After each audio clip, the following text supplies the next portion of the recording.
Perkenalkan, nama saya Alfianto Sanchez Amalangun dengan NPM 2340501118 dari Fakultas Hukum. Di sini saya akan menjelaskan materi tentang motivasi agama. Yang pertama ada hakikat pengalaman religius. Pengalaman religius pada hakikatnya berarti bahwa manusia mengakui hidupnya sendiri sebagai pemberian dari Allah. Dengan mengakui hidup sebagai pemberian, ia mengakui Allah sebagai pemberi hidup.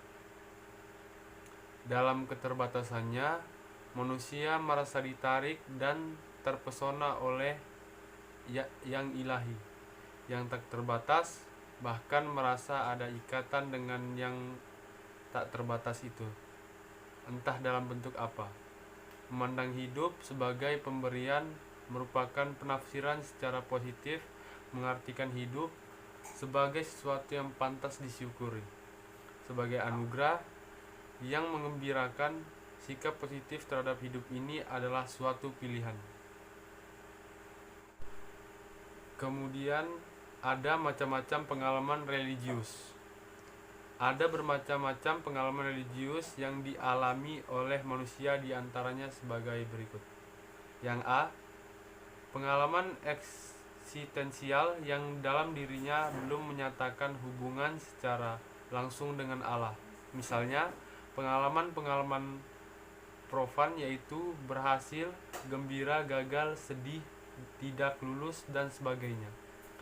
Yang kedua, pengalaman eksistensial yang dalam dirinya mulai mengarah kepada Allah, misalnya pengalaman-pengalaman keterbatasan manusia yaitu kelahiran, kehidupan, kematian, penyakit, dan sebagainya.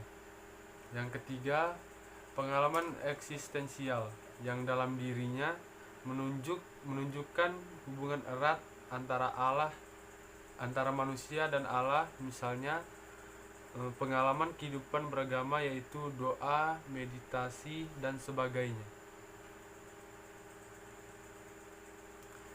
Berikutnya pandangan-pandangan tentang pengalaman religius. Pengalaman-pengalaman eksistensial yang menyatakan transendensi manusia ada banyak. Berikut ini akan dipaparkan 4 pandangan mengenai pengalaman religius. Menurut Paul Tillich menyatakan pandangannya tentang pengalaman religius dengan pengalaman takut. Dalam perasaan takut manusia, kehilangan pegangan hidup sehingga manusia menjadi tak berdaya. Yang kedua, menurut Levinas, dalam menyatakan pandangannya ini tentang pengalaman religius, Levinas menonjolkan pengalaman pertemuan dengan seseorang dalam cinta. Pada dasarnya manusia diciptakan saling berbeda antara yang satu dengan yang lain. Tiap-tiap manusia mempunyai keunikan. Yang kedua, menurut Teilhard de Chardin, menyatakan pandangannya tentang pengalaman religius dengan teori evolusi bertolak dari fisika dan antropologi. Berikutnya, paham tentang agama. Kenyataan bahwa Indonesia itu plural. Berikutnya, paham tentang agama. Kenyataannya bahwa Indonesia itu plural, khususnya dalam hal kehidupan beragama, harus diterima pertama-tama sebagai anugerah terindah dan terhebat dari Tuhan, dan juga sebagaimana adanya dengan penuh syukur dan besar hati. Maka perlu ada kesadaran, pemahaman yang dalam, serta perwujudan religiositas murni sebagai dasar dan penjamin untuk kehidupan beragama yang damai. Dengan pemahaman akan makna religiositas yang benar, maka akan lahir suatu moderasi beragama yang agama, yang mengagungkan kedamaian oleh hidup para pemeluk atau penganut agama. Hidup toleran dan saling menghargai antar umat beragama diperlukan berbagai upaya praktis yang mendasar pada ajaran kitab suci dan ajaran-ajaran agama yang terdoktrin secara benar. Tujuan akhir semua upaya itu adalah lahirnya moderasi agama untuk menjaga kebersamaan umat yang hidup secara damai. Pengertian agama. Ada dua pengertian agama yang akan dibahas di sini, yaitu yang pertama pengertian etimologis dan pengertian realis.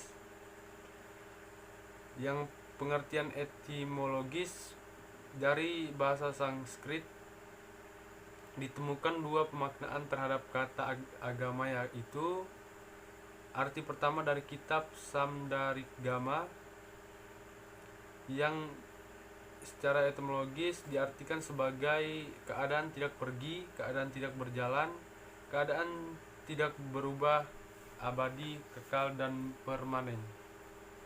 Arti kedua dari kitab Sanirigama,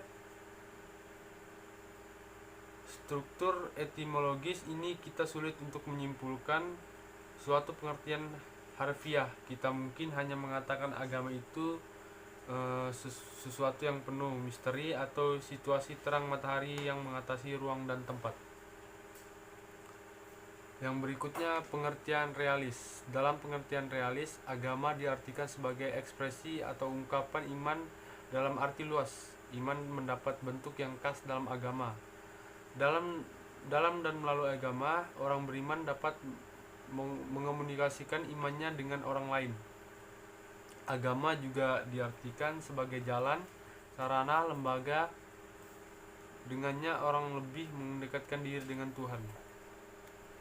Wujud iman yang konkret tampak pada tanggung jawab manusia akan dirinya sendiri, sesama, lingkungannya, atau alam semesta.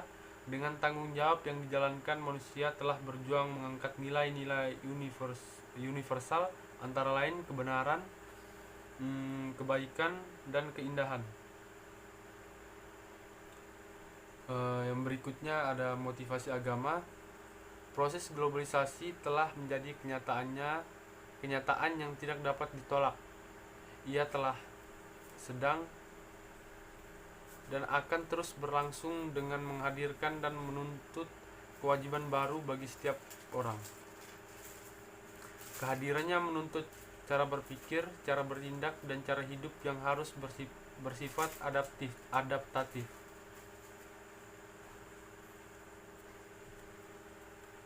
Meskipun ada banyak agama dan cara beragama secara menurut Harjana, ada 6 faktor yang mendorong atau memotivasi manusia untuk beragama, yaitu sebagai berikut. Yang A, mendapatkan keamanan. Yang B, kemudian mendapatkan perlindungan. Yang C, menemukan penjelasan.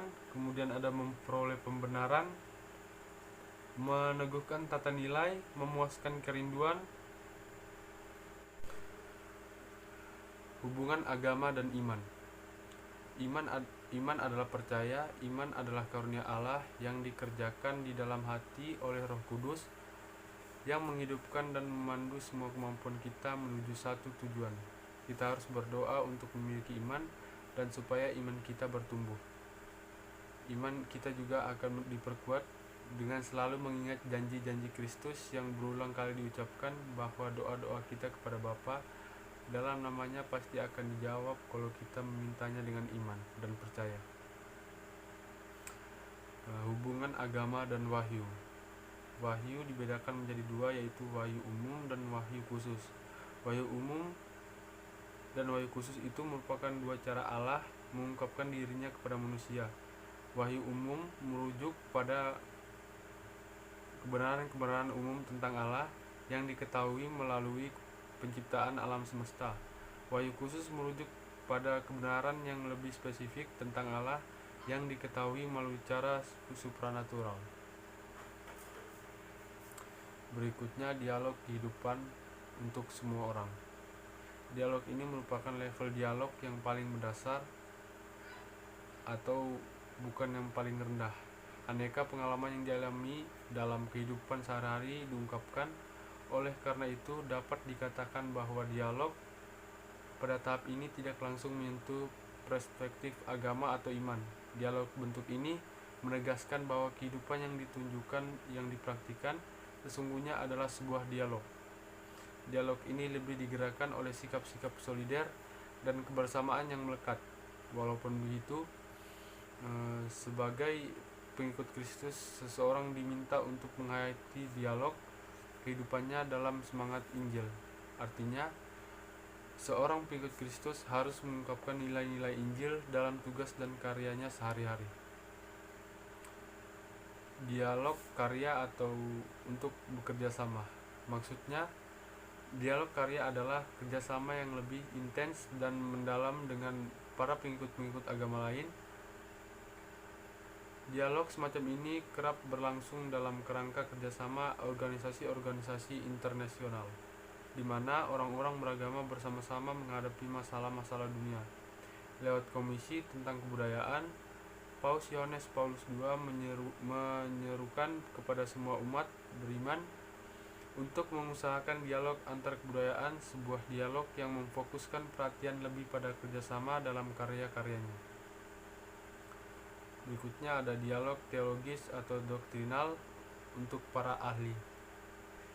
Dialog ini terbuka bagi siapa saja yang memiliki kemampuan untuk membicarakan persoalan-persoalan teologis atau dogmatis. Dalam dialog teologis ini, orang diajak untuk menggumuli, memperdalam, dan memperkaya warisan-warisan keagamaan masing-masing, sekaligus untuk menerapkan pandangan-pandangan teologis dalam menyikapi persoalan-persoalan yang dihadapi untuk manusia pada umumnya. Dialog ini memberi kesempatan untuk mengungkapkan dan memahami pandangan teologis. Oleh karena itu, dialog seperti ini menuntun keterbukaan dari masing-masing agama untuk menerima dan mengadakan pembaruan-pembaruan yang makin sesuai dengan nilai rohaninya. Dialog ini juga berpretensi apa-apa. Berikutnya ada dialog pengalaman keagamaan atau untuk berbagi pengalaman iman. Dialog ini merupakan dialog yang tingkat tinggi untuk memperkaya dan memajukan penghayatan nilai dan cita-cita rohani masing-masing pribadi. Dalam dialog ini, pribadi-pribadi yang berakar dalam tradisi keagamaan masing-masing berbagi pengalaman seperti doa, meditasi, bahkan pengalaman iman dalam arti yang mendalam. Dialog ini mengandaikan iman yang mantap dan